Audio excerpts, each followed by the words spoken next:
Pemirsa, penjabat Gubernur Aceh Ahmad Marzuki mengingatkan seluruh satuan kerja perangkat Aceh SKPA yang terkait dengan penanganan bencana banjir untuk menginterventorisir kebutuhan setiap posko pengungsian di Aceh Tamiang agar seluruh kebutuhan para pengungsi benar-benar terpenuhi.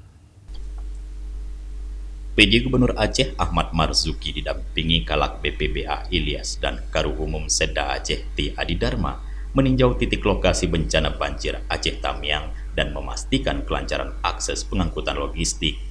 Ahmad Marzuki menyampaikan banjir telah membuat masyarakat Aceh khususnya di Aceh Tamiang menderita. Oleh karena itu, inventarisir apa saja kebutuhan di posko dan segera sediakan. Yang terpenting tentu saja kebutuhan sandang dan pangan. PJ Gubernur terjun langsung ke Kampung Semadang, Sungai Liput, dan Bukit Rata, Kebun Tengah, dan Minuran, serta melihat kondisi genangan yang mengakibatkan antrean panjang truk-truk berbadan besar yang mengangkut berbagai komoditi. PJ Gubernur mengingatkan Kepala Dinas Perhubungan Aceh, Kadis Perhubungan Aceh Tamiang, serta aparat dari Polri dan TNI untuk membantu mengurai kemacetan tersebut.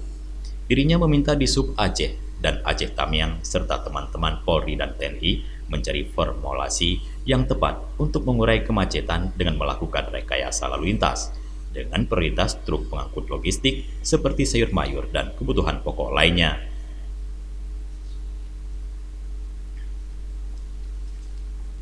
Banjir Aceh Tamiang merendam 146 kampung di 12 kecamatan. Saat ini pemerintah telah mendirikan 343 posko pengungsian. Selama beberapa hari tak bisa dilalui, kendaraan pengangkut kebutuhan masyarakat terpaksa melalui jalur lingkar dari Medan Tapak Tuan hingga Banda Aceh. Dari Aceh Tamiang, Tim Liputan Aceh TV melaporkan.